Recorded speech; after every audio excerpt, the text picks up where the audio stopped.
Shalom, bonjour peuple de Dieu, comment ça va? Que la paix du Seigneur soit avec vous. Ici votre serviteur, le révérend Père André. Eh bien mes amis, nous avançons à grands pas vers la fin de notre programme. Je suis content d'être avec vous ce matin. Et je suis sûr aussi que le Seigneur a déjà fait des exploits dans votre vie. Mon ami, si tu as commencé ce programme depuis le début, euh, normalement, tu dois vraiment commencer à ressentir quelque chose qui se passe dans ta vie. Quelque chose doit se passer dans ta vie. Quelque chose de nouveau doit se commencer à se passer dans ta vie. Garde la foi, mon ami. Augmente ta foi. Aie confiance. Les choses bougent, même si tu ne le vois pas. Mais dans le spirituel, les choses bougent. Et le Seigneur répondra sûrement à ta requête. Gloire à Dieu. Alléluia. Hier, nous avons vu que cet homme qui avait la lèpre, eh bien, il a bravé toutes les interdits parce que les lépreux, eh bien, ils étaient en quarantaine. Ils ne devaient pas fréquenter les gens. C'était comme s'ils avaient le coronavirus parce que c'est une personne qui était contagieuse. Eh bien, cet homme, il a bravé tous ces interdits, toutes les distanciations sociales qu'on lui avait mis. Eh bien, il s'est trouvé devant Jésus. Il a dit, je sais que tu peux me rendre pur. Oui, Jésus, je sais que tu peux le faire. Et cet homme avait la foi. Et c'est ce que le Seigneur nous demande, d'avoir la foi, d'avoir confiance en lui, d'avoir confiance qui répondra à nos prières. Et Jésus a dit, je le veux. Il a rendu l'homme pur de la lèpre. Il a dit, va te montrer au sacrificateur pour que ça leur serve de témoignage. Parce que les sacrificateurs, malgré tout ce que Jésus faisait comme miracle, ils doutaient beaucoup de Jésus. Mais quand Jésus lui dit, va te montrer, c'est encore un autre témoignage que Jésus lui disait d'aller faire devant les sacrificateurs. En tout cas, mon ami, si tu as la lèpre spirituelle, c'est encore autre chose. C'est-à-dire que tu es une personne comment dirais-je, qui n'est pas fréquentable. Tu es une personne, tu es une personne qu'on prend ces distanciations sociales avec toi. Tu n'as pas beaucoup d'amis, tu es une personne qui est détestée, tu ne sais pas pourquoi, eh bien on te déteste. Et tu es une personne, si tu entreprends quelque chose, c'est toujours l'échec. Si tu es une personne, comme on peut dire, qui apporte la poisse, cela veut dire que vraiment tu as la lèpre spirituelle. Pour cela, eh bien, il faut te purifier. Et cette purification commence par la prière, le jeûne et beaucoup de choses, euh, beaucoup d'actions de grâce envers le Seigneur pour que le Seigneur puisse te purifier. C'est très important ce que je suis en train de dire là, parce qu'il y a beaucoup de personnes dans ce cas. Alors, mon ami, écoute bien, si tu es dans ce cas, si dans ta situation, même si tu ne fais pas le mal, tu passes quelque part, il y a un problème. Cela veut dire que il y a quelque chose qui gravite autour de ta personne qui fait que ça cause des problèmes.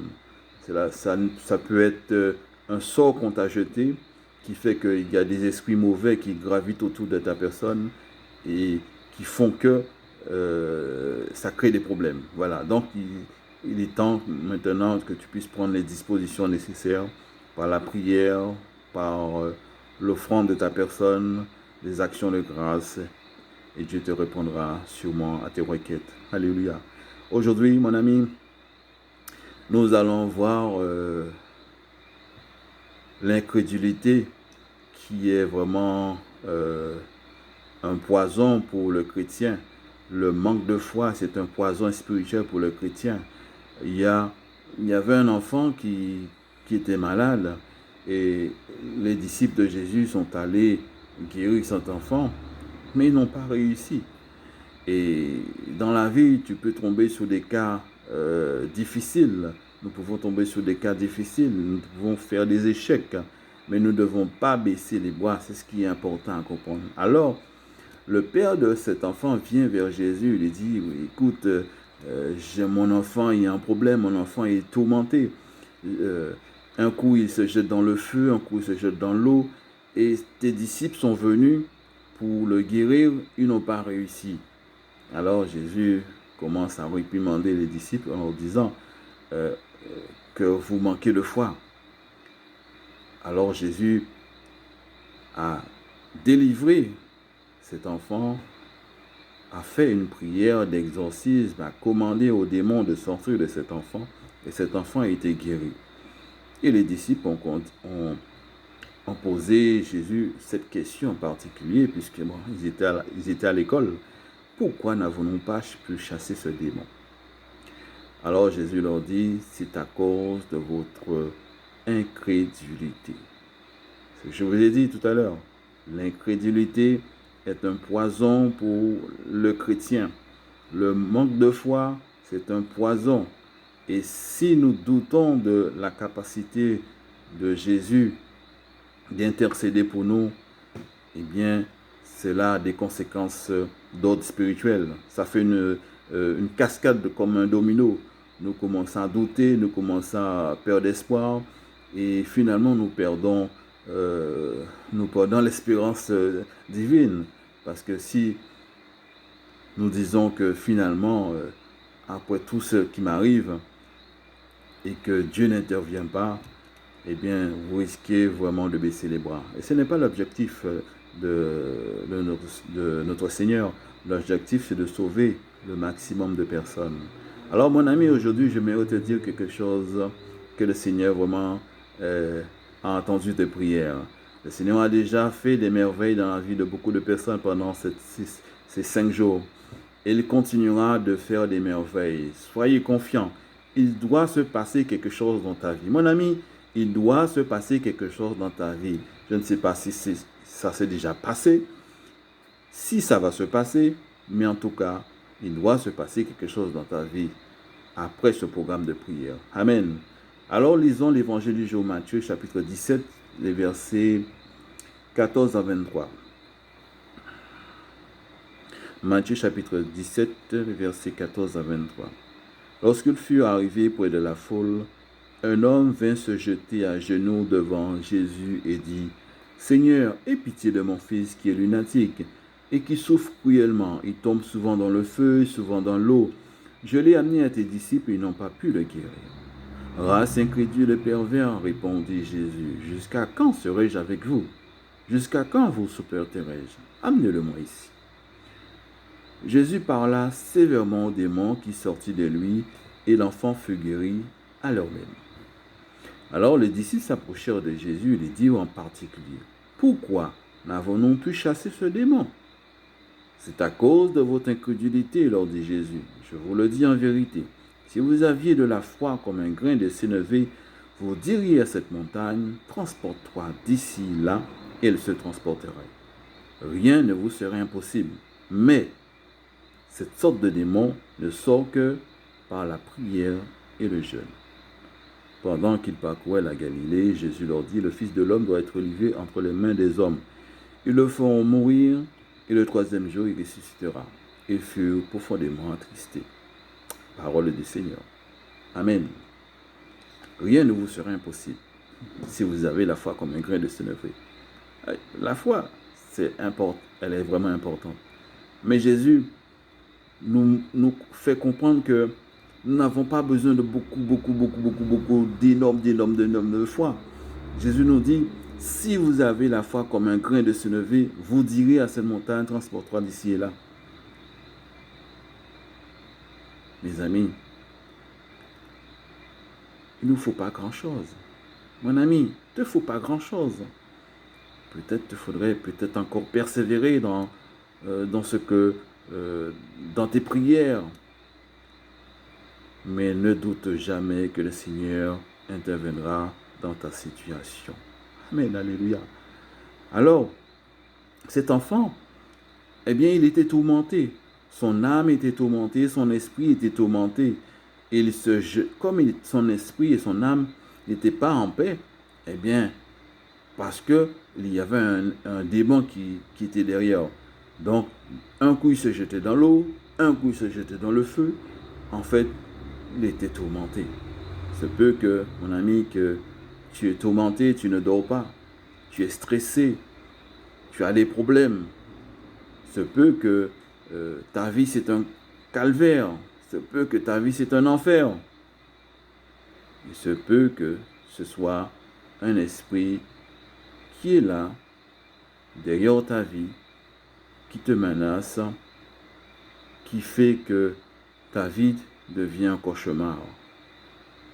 Il est temps maintenant de faire une prière. La prière peut tout. La prière débloque. La prière fait des miracles. La prière, c'est tout. La prière plus le jeûne. Pourquoi? Parce que Jésus dit, cette espèce de démon ne sort que par le jeûne et la prière. Dans notre vie, nous allons toujours tomber sur des cas difficiles, des cas impossibles. Mais nous allons aussi avoir des échecs. Mais nous ne devons pas baisser les bras. Nous devons toujours continuer le combat. Le combat, il continue. Il ne s'est pas arrêté. Ce n'est pas parce que le Seigneur t'a exaucé qu'il faut arrêter de prier. Il faut continuer à prier. C'est cette communion entre le Seigneur et toi qui permettra que la protection de Dieu sera toujours avec toi. Dieu marche avec toi. Emmanuel, Dieu est avec nous. Mais si tu ne parles pas à Dieu, eh bien, les choses vont commencer à se dégrader au fur et à mesure. Et après, tu deviendras une personne qui a des problèmes. Mais ça, c'est la conséquence d'un enchaînement. Alors Jésus leur dit que cette espèce de démon ne sort que par le jeûne et la prière. Alors, si dans ton cas, tu as un dossier, un gros dossier, un dossier que tu as déjà tout essayé, pèlerinage, prière, exorcisme, rosaire, tu as déjà beaucoup fait des choses, ça ne fonctionne pas. Il faudrait peut-être recommencer à prier. Pourquoi recommencer? Parce que il se peut que ta foi a failli quelque part. Peut-être que tu priais, mais le fait que tu as eu beaucoup d'échecs fait que tu n'espères plus. Tu pries par routine, mais tu n'espères plus. Le temps est venu maintenant de rebooster tout cela. Le temps est venu d'augmenter ta foi. Le Seigneur est un Dieu qui exauce. Alléluia. Il doit se passer quelque chose dans ta vie. Il doit se passer quelque chose dans ta vie, mon ami. Alléluia. Aujourd'hui,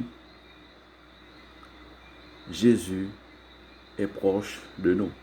Il revient bientôt. Amen. Que vraiment le Seigneur puisse nous éclairer nos yeux spirituels pour que nous puissions voir ces choses et comprendre que Dieu a un plan pour chacun d'entre nous. Rappelez-vous, si ce n'est pas aujourd'hui, ce n'est pas demain, mais Dieu interviendra sûrement. À chaque fois que Jésus faisait un miracle, il y avait une rencontre quelque part. Rappelez-vous de Bartimée. Il était assis au bord du chemin. Il a entendu Jésus passer par là. Mon ami, il y aura sûrement un jour pour toi. Il y a un jour pour toi, mon ami. Crois-moi, Dieu interviendra dans ta situation. Que le Seigneur vous bénisse aujourd'hui. Passez une très bonne journée.